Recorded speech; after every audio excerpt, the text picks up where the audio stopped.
Esta mañana la presidenta Bachelet anunció un aporte para Bomberos de Chile de 4.000 millones de pesos. Los recursos irían destinados a la reposición de los implementos dañados en el combate del incendio forestal. Queremos conversar respecto de esta medida, de cómo están los bomberos. Está aquí el presidente de los Bomberos de Chile, Miguel Reyes. Miguel, ¿cómo está? Gracias por venir. ¿Qué tal? Muy buenas tardes.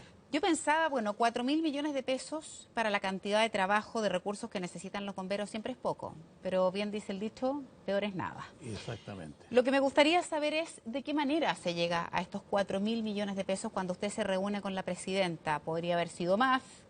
¿Podría haber sido menos? ¿Cómo es que se llega a esta cifra?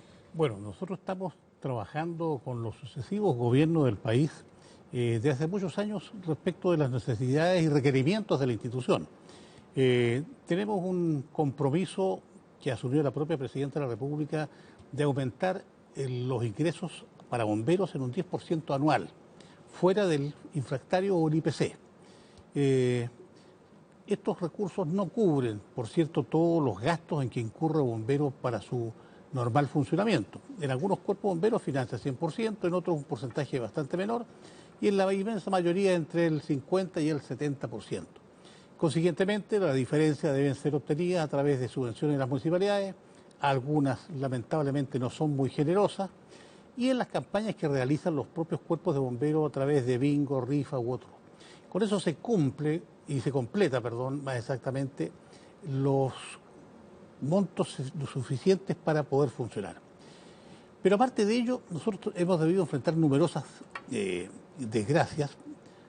Tuvimos el terremoto del año 2010 que nos dejó más de 70 cuarteles que debían ser reconstruidos. Después tuvimos el aluvión de Atacama con gastos para los bomberos.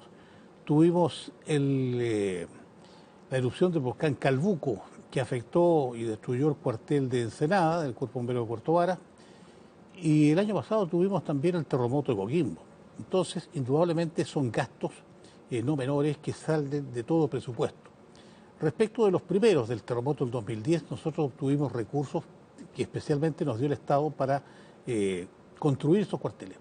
Pero nos quedarán todavía los recursos para construir los cuarteles de Coquimbo y Ensenada y otros gastos que son justamente de implementación y de material que se requiere para el funcionamiento y atención de emergencias como lo que ocurrió ahora con los incendios. Miguel, más allá de las contingencias en particular, cuando a este país le ocurre alguna desgracia, que siempre pasa, un terremoto, un tsunami, algunos hechos de esa naturaleza, ¿cuánto requiere la institución de bomberos para funcionar adecuadamente? Estamos hablando de que un bombero que sale a combatir una emergencia salga con los zapatos adecuados, con el traje adecuado, que el carro tenga benzina, de las cosas mínimas, y que hablemos de que pueda hacer su trabajo con dignidad. Bueno, los recursos que tenemos nosotros son para la actividad cotidiana. Y respecto de eso, como digo, se financia con los aportes que nos hace el Estado, como digo, que son sustanciales con relación a lo que teníamos antes. Sí, pero ¿cuánto se gasta para tener una idea? Mire, para que tenga una idea, un carro bomba gasta más o menos 4 kilómetros por litro. Eso da un carro bomba de benzina. 4 litros por kilómetro. 4 kilómetros da 4 kilómetros por litro. Ese es el consumo de un carro bomba. De un carro bomba. A eso hay que pensar el desplazamiento, que lo normal son varios kilómetros dentro del radio urbano. Sin contar mantención de ese carro. Claro. Y después, cuando estamos en emergencias, indudablemente los montos superan largamente eso. Esos 4.000 millones que anuncia la presidenta, ¿usted ya tiene alguna idea de cómo se van a distribuir? Están previstos ya de antemano, y que fue justamente un compromiso que habíamos sostenido con el gobierno y faltaba justamente formalizarlo, y eso hizo en el día de hoy la presidenta. ¿Y a dónde van esos? ¿Cómo van a ser repartidos? Parte, como digo, importante a la reconstrucción de los cuarteles que estaban pendientes y el resto a la reposición del material perdido por estos incendios forestales que han afectado la zona centro-sur del país. ¿Cuál ha sido la mayor dificultad que ha quedado a la vista que han tenido los bomberos, más allá de la voracidad de las llamas, de la violencia, de la emergencia propiamente tal, de la velocidad con la que se propaga? No hablo de la emergencia en sí, hablo de la dificultad que ha tenido bomberos propiamente tal, que ha quedado a la vista. Yo diría que un hecho que es lamentable, la agresión por parte de personas desquiciadas que con palos, con armas y con fuego han tratado de encerrar a los bomberos cuando van a atender la emergencia. Eso indudablemente nos afecta porque bomberos solo tienen un objetivo claro y preciso: concurrir a una emergencia con el objeto de atender y preservar la vida de las personas y los bienes. Pero cuando surgen estas manifestaciones de personas, como digo, muy especiales, nos afecta porque, como digo, ahí está en riesgo también la vida de nuestros voluntarios. Uno podría conectar que quizá esa misma persona que dispara contra un cuartel, que lanza piedras a los voluntarios que van a intentar sofocar las llamas, ¿pueden ser las mismas que fueron a encender el fuego? Sin lugar a dudas. Ha habido casos en que bomberos ha ingresado y se ha encontrado con un obstáculo. Se han retirado los obstáculos por bomberos, van a la emergencia y cuando vuelven nuevamente está con un obstáculo para salir. Primero obstáculo para entrar y después para salir. Entonces ahí indudablemente estamos ante una situación premeditada de causar un perjuicio. Yo diría que ese es el grueso. Nuestros bomberos se han desplazado de distintas regiones del país. Hemos movido a más de 4.000 bomberos trabajando en las emergencias.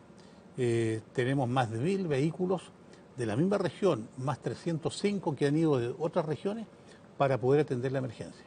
Algunos han sufrido daños, hay un carro perdido completamente, que en el suelo se volcó. Recién me acaban de llamar de la región de la Araucanía, otro vehículo que se desplazaba a atender una emergencia, forestal también, sufrió daño y hay bomberos lesionados. Una de las cosas que me gustaría consultarle y que tiene que ver con información que ha salido en el último tiempo es cuando a veces se indica a ciertas personas que comienzan a provocar un incendio y se dice era lamentablemente, por ejemplo, un brigadista, o se supo que esta persona era también voluntario de bomberos, que era un pirómano y que era un voluntario de bomberos o que era un brigadista. Esto es como cuando se sabe que un funcionario de Carabineros fue encontrado robando o traficando droga y uno dice, ¿pero cómo? ¿Cuál es un poco el sistema que ustedes tienen, Miguel, para hacer este tipo de control y finalmente permitir o llevar adelante el proceso que ustedes tienen para reclutar personas que después no hagan finalmente lo contrario de lo que ustedes persiguen? Bueno, Bomberos es una institución humana en que tenemos personas que indudablemente ingresan movidos por el interés de servir y también que son afortunadamente la excepción, personas que derechamente tienen alguna desviación que los lleva a cometer estos ilícitos que son verdaderos, son delitos. Entonces hemos recomendado nosotros la incorporación, es decir, que en el proceso de selección o admisión de un aspirante a bombero pase primero por un examen psicológico que permita detectar oportunamente si hay algún desvío conductual de esa persona. ¿Eso hoy día no existe?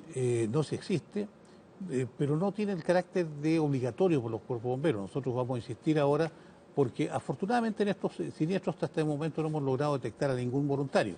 El otro día salió respecto de dos que serían bomberos. Sí. Se comprobó que hacía más de 2 años que estaban fuera de la institución. Okay. Es decir, como cuando cometieron el hecho ilícito, indudablemente no eran bomberos.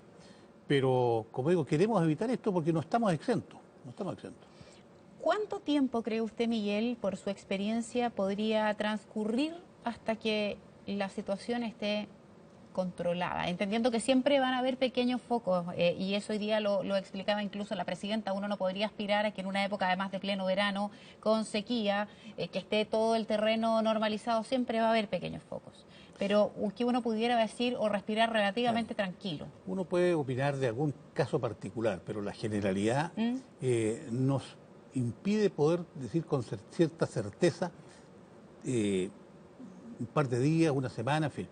Hay elementos que nos indican que es posible que pudiera ser en un plazo relativamente corto o mediano, que es la operación que se hace a través de los aviones, que contribuyen de manera importante a extinguir el fuego o por lo menos apagar el comienzo de bajar la temperatura, lo cual hace posible que los rescatistas o los brigadieres de CONAF y ahora también de países extranjeros que han venido a colaborar puedan ingresar al bosque y apagar justamente aquellos sectores en donde recrudece el fuego. ¿Qué le pareció esta polémica, Miguel? Que cuando se ofreció la ayuda, primero se dijo que esto no servía y después desde la misma CONAF dijeron que sí servía, y a la luz de los hechos no solo sirve, sino que ha resultado fundamental, no para apagar el incendio, pero tal cual usted lo dice, permite bajar las llamas y entonces las personas, o los brigadistas, los bomberos, los voluntarios, acceder al fuego y apagarlo. ¿Qué le pareció toda esa polémica que se generó? Bueno, nosotros no tenemos ninguna injerencia en ese tema. Nosotros somos las personas que vamos a la emergencia. ¿Ah?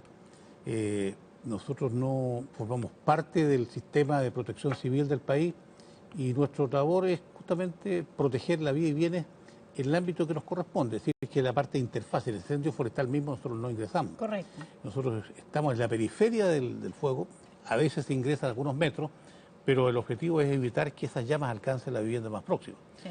Pero respecto de estos son otros organismos que indudablemente tienen que evaluar conforme la experiencia que ellos tienen en la materia. Yo me abstendría de poder opinar, como digo, porque no conozco los detalles. Me quedan un par de preguntas.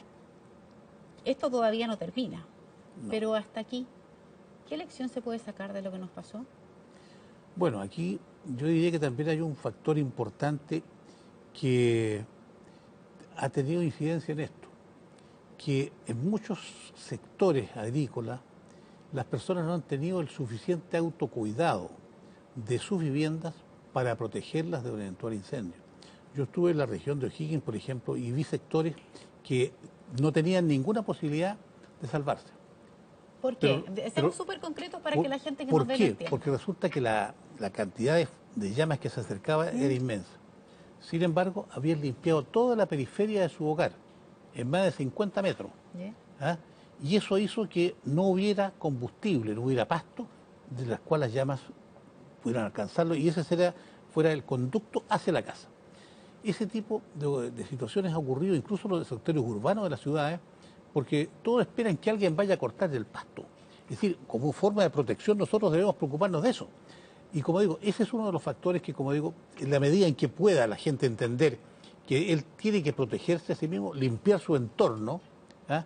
¿Y como país qué lección? Bueno, como país tenemos que estar preparados para grandes emergencias, porque nosotros, realmente esto es excepcional. Nosotros estábamos acostumbrados a grandes incendios forestales, pero circunscritos a una sola zona. ¿Ah? Pero ahora ya hemos pasado a 5 regiones.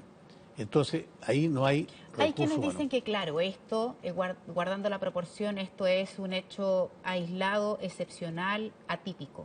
Pero hay también voces que dicen, ojo, que por el calentamiento global u otras razones, los incendios ya no van a ser lo que eran antiguamente. Van a ser de mucho mayor proporción de lo que estábamos acostumbrados. ¿Usted cree que eso va a ser así? Bueno, los estudios nos están indicando que indudablemente el calentamiento global está haciendo una presión no solamente en Chile, sino los grandes incendios lo hemos visto en Estados Unidos, en Australia y en otros lugares. Entonces, tenemos la experiencia de esos países que incluso con mayores medios que los nuestros han tenido incendios que se han prolongado hasta por meses. Me queda la última pregunta, no me reten, pero hace un rato me tocó la comunicación con Cristóbal Vaccaro, que es uno de nuestros periodistas que estaba en el sur. Y conversó con voluntarios de bomberos que habían ido de Puerto Montt y comentaban allí que habían sentido mucho el cariño de la gente, llevando mucha agua, comida, en fin, así como hablamos de aquellos desquiciados que decía usted que lanzaban piedras, perdigones y ponían objetos para impedir la labor de bomberos.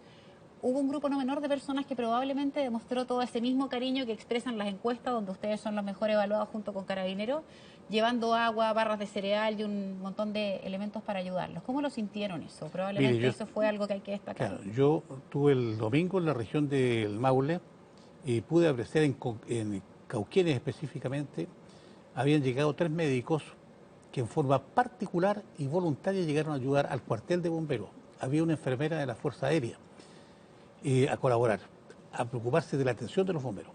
Pero al lado había un grupo de 8 señoras que dijeron: los bomberos vienen a ayudarnos, nosotros queremos ayudarlos a ellos. Y ellos les cocinaban para el almuerzo y para la comida. Incluso procurando ellos los elementos para el almuerzo y para la comida. Entonces yo digo, esos son gestos de gratitud que uno agradece pero enormemente, porque va en la idiosincrasia del chileno. Bien, Miguel, muchísimas gracias por haber venido. Ha tenido mucho trabajo durante estos días. Lamentablemente todavía queda mucha Así labor es. por hacer. Y a través de usted felicitar y agradecer la labor de los miles y miles de voluntarios a lo largo del país que están combatiendo estos incendios. Muchas gracias por venir y Muchas mucha gracias a suerte usted y en lo también que queda. por sus canales. Aprovecho de saludar a todos los bomberos. Yo he ido a las regiones a transmitir el saludo y el afecto de todo el Directorio Nacional y de todos los bomberos de Chile, aquellos que están trabajando. Así que aprovecho la pantalla también para saludar a los bomberos a aquellas partes que aún no han podido llegar. Muy Gracias. amable, gracias Gracias. Miguel. Nosotros hacemos una pausa a las 2 de la tarde con 36. Volvemos enseguida.